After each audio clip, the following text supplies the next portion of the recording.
Hi friends, good evening. నేనేదో నా పాటికి నేను వీడియో తీసుకుందామని పైకొచ్చింటే, మా ఎదురింటి పాప లక్ష్మి ఏమో ఇంక మా కింది మా ఇంట్లో ఆడుకుంటూ ఉంది.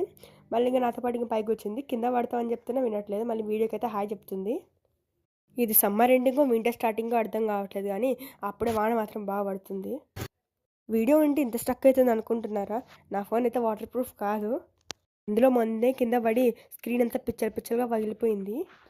మా లక్ష్మమ్మకి కింద ఉండడం అంటే భయమంట. అందుకే నాతో పాటు ఇంకా టెర్రస్ మీదకి వచ్చేసింది. నేను ఇక్కడ వీడియో చూస్తుంటే పైనుంచి బాగా అక్షింతలన్నీ పడుతున్నాయి నీళ్ళతో. పాపం అక్కడెవరో ఇంత వానలో కూడా బాటిల్స్లో దేన్నో ఎతుక్కుంటున్నారు. ఇక్కడైతే మా వీధిలోనే లాస్ట్ భాగ్యలక్ష్మి స్కూల్ ఉంది. ఇంకా ఆ తర్వాత 2 ఏదో కాలేజెస్ ఉన్నాయి. ఒకసారి కానీ మా ఇంటి పక్క నుంచి రైట్ సైడ్ నుంచి కానీ తొంగి చూస్తే కళ్ళు తిరిగిపోతాయి. ఎందుకంటే వాళ్ళకు ఉండేదేమో ఓన్లీ జస్ట్ గ్రౌండ్ ఫ్లోర్ మాత్రమే. చెప్పిన ఒక్క స్కూల్ 3 కాలేజెస్ ఇవే.